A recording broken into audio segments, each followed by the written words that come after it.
Mr. Lewis, you are a complete nut. After Jerry Lewis died, his sons told the world the chilling truth about their father. In some circles, they say that comedy as we know it wouldn't exist without Jerry Lewis. He walked so that the comedians we know and love could run. However, the comedian's life was not nearly as straightforward nor squeaky clean as one might suspect. The king of comedy had his skeletons to hide.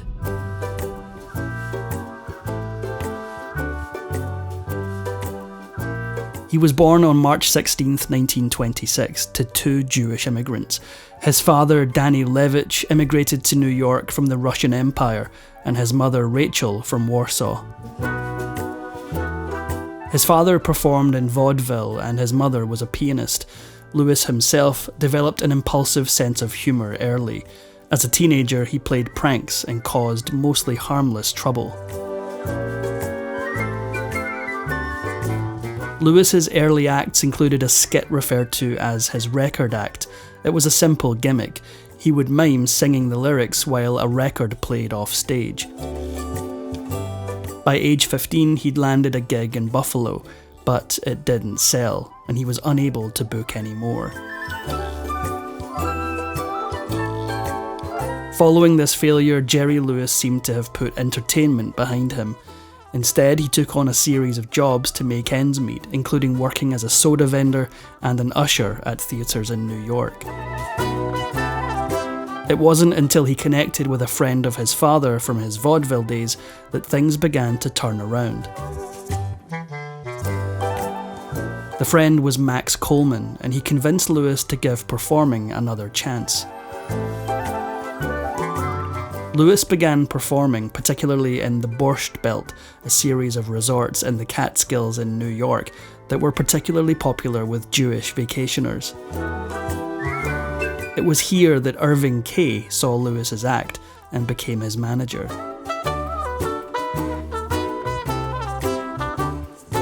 For many young men in the 1940s, their lives were put on hold as the world dissolved into conflict, but not Jerry Lewis. Due to a heart murmur, the USA rejected him from service. This allowed him to meet and fall in love with Patty Palmer, a singer. As a pair of performers, it was a natural match. They married on October 3rd, 1944, and would go on to adopt a son in 1949, then have 5 biological children throughout the 50s. From the outside, it may have looked like the perfect marriage. However, as Lewis's star began to rise, the tensions in his home life increased with it. One year after getting married, he was 19 years old and performing at the Glass Hat Club in New York City.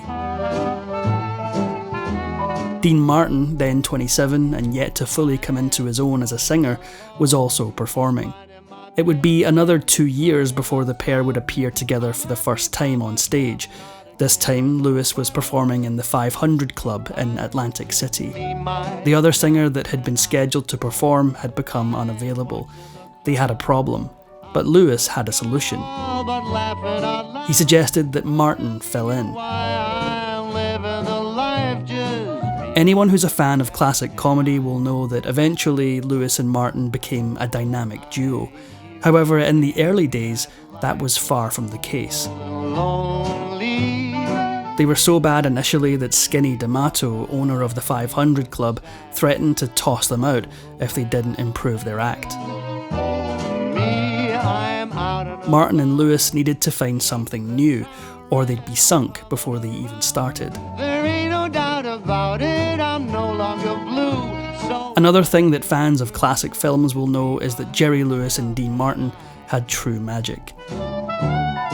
It was their ability to ad-lib that brought about the real charm. And that was exactly what brought their success at the 500 Club. They tossed out their pre-written jokes and instead ran with an improvised set that revolved around Lewis interrupting Martin's performance. The audience loved them. Once Lewis and Martin found the magic formula for their routine, they became unstoppable. They began touring the Eastern Seaboard before ending at the popular Copacabana Club in New York.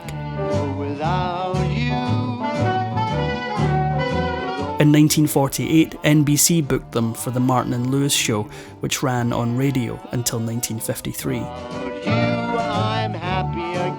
At that same time, Ed Sullivan was launching one of his early shows, Toast of the Town. Martin and Lewis made a key appearance in the first episode of this variety series and would continue to make appearances on various variety shows until April 1949, when they'd try their hand at their own show.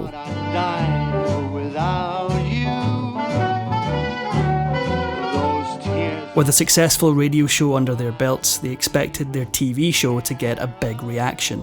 But much like their early days on stage, the initial reviews were less than stellar. Their antics, which had served so well on stage and radio, failed to impress television viewers. But while they dipped their toes in television, it was Hollywood that would truly shoot their stardom to new heights. Paramount signed Lewis and Martin to a film deal in 1949. They first appeared together in My Friend Irma, a film that starred Marie Wilson and Diana Lynn as a pair of hapless roommates looking for love. While Paramount hired Martin and Lewis for comedic relief in an ensemble cast, the film showed the world the magic that was the comedic duo on the big screen. Together, they'd go on to make 14 films between 1950 and 1956. In 1950, another young actor was looking to follow in his theatrical parents' footsteps and make his mark. Sammy Petrillo was 8 years younger than Jerry Lewis and happened to bear a striking resemblance to him. Lewis didn't like the looming competition that Petrillo posed, and he wanted to do something about it. Lewis hired Petrillo to play a baby in a sketch for Colgate Comedy Hour. Petrillo recalled Lewis as being abrasive in the meeting.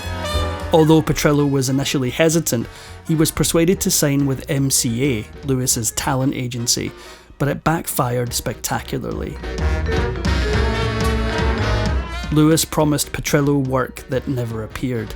He wasn't helping Petrillo, he was keeping him on the shelf so that Petrillo would never find work and never jeopardise Lewis's career. Because he was a minor at the time, his father got Petrillo out of his contract with Lewis. Then, in the early 50s, Petrillo met Duke Mitchell, a singer, and they paired up as a Martin and Lewis-esque double act. Lewis was not amused and used his considerable influence to blackball them whenever he could. By the spring of 1956, tensions were high between Lewis and Martin. As the pair gained more and more fame, the spotlight became more focused on Lewis, leaving Martin on the sidelines. Everyone called Lewis the talented one, while they implied that Martin was simply tagging along. In 1954, Martin's already frayed nerves had been rubbed raw when Look magazine published a photo of Lewis on the cover, but not just any photo. Look had taken a photo that had included both men, but cropped Martin out entirely. This was the beginning of the end. For exclusive perks like early access to new videos, priority replies to your comments, and to have your say on future content, consider becoming a Factinate member. On top of that, your support helps keep the channel going. Click the link in the description for more details.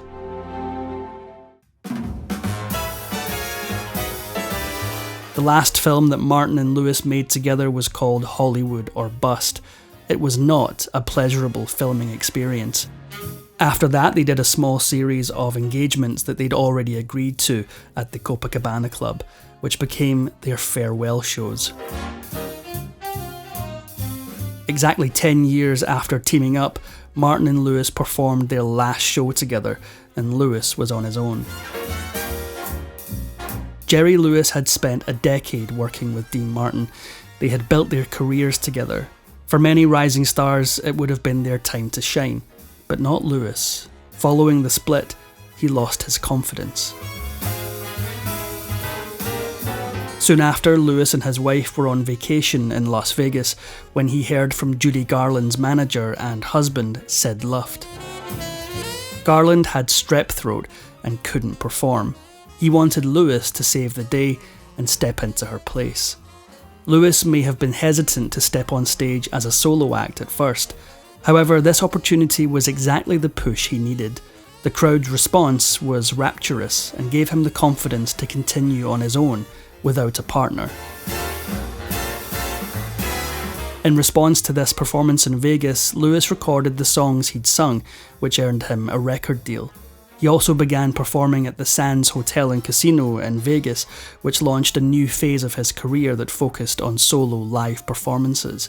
They'd be a staple throughout the remainder of his career.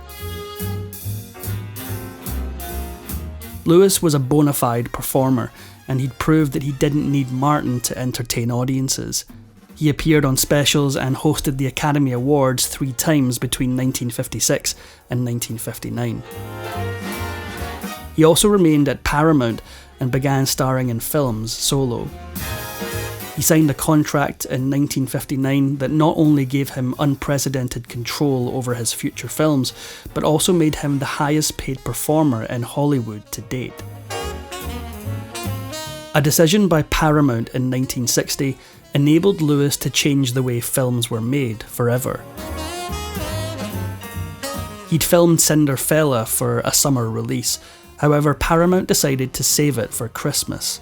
Having created a hole in their lineup, Paramount wanted Lewis to make a film in order to replace it. In response, Jerry Lewis created The Bellboy, which he not only starred in but directed, co-wrote and produced. The filming schedule was tight. Lewis was filming in the day and performing at night. Instead of a dialogue-heavy movie, the film focuses on Lewis's physical comedy. This was to save time on filming. However, the real time saver was the use of monitors to instantly review his scenes, letting him know if he needed to refilm without having to wait for dailies. Since Lewis had essentially made a silent movie, Paramount weren't happy and pulled their backing. Lewis had to use his own money in the end to finish the film. However, it was Lewis who had the last laugh. The Bellboy is one of his most popular films and was a financial success.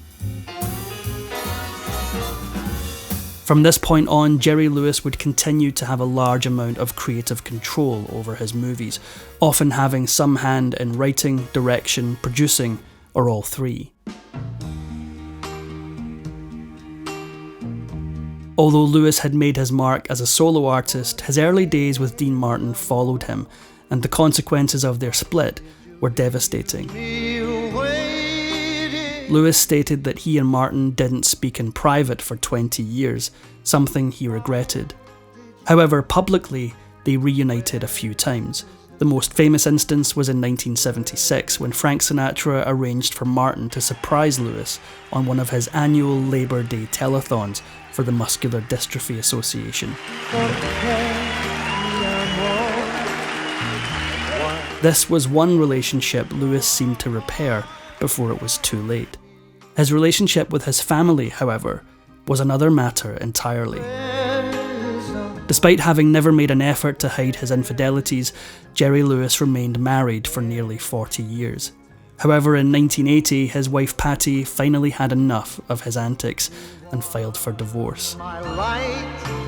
Sandra Pitnick was a stewardess who was also professionally trained as a ballerina. At the same time that Palmer was filing for divorce, Pitnick earned a small dancing role in Lewis's film Hardly Working. The pair married in February 1983. Lewis and Pitnick adopted a daughter in the early 90s, and he never looked back at his first family, even when it was clear his time was up. He suffered his first heart attack in 1960 when he was only 34 years old. He'd survived 2 more in 1982 and 2006. So when Lewis finally succumbed to his heart problems in 2017, it was more of a surprise that he made it to 91 at all. Lewis's death unlocked both praise and scrutiny on all that he'd done, particularly from his family. Patty Palmer was Lewis's wife for nearly 40 years, and together they raised 6 sons. But in the end, his parting gift to them was a heartbreaking act of cruelty. Lewis cut every single one of his sons and their families out of his will, leaving money only to Pitnick and their daughter. Following Lewis's death, several of his sons came forward to discuss what life with their father was like. His youngest son, Anthony, said that his father was unpredictable, and they would never know which version of him would come home. He went as far as calling him emotionally abusive, yet he still held some warmth in his heart for his father, unlike some of his siblings. Anthony's elder brother, Gary, had much harsher words for his father. Gary called him a mean and evil person, and insisted that he never showed any of his children any love. In 2022, Vanity Fair reported that several of Lewis's female co-stars from films he'd made in the 60s came together to accuse him of harassment, verbal abuse, and even sexual assault. To date, nothing has come of these allegations. Despite the controversy that exists around Jerry Lewis's character, it's undeniable that he did much for the future and development of comedy. Before him, comedy was a much stiffer affair. Lewis was unafraid to be bold, to take risks, and most importantly, to laugh at himself. Many of the comedians we know and love today, such as Steve Martin, Richard Pryor, and Jim Carrey, owe their start to Lewis. Carrey, upon hearing of Lewis's death, stated that through his comedy, Jerry would stretch the boundaries of reality so far that it was an act of anarchy. He's the one. You're on camera. If you enjoyed this Factinate video, give it a thumbs up and subscribe for more incredible stories. If you want a say in who we cover next, join our membership program through the link in the description for exclusive perks. Your support means everything to us. Thanks for watching, and we'll see you in the next one.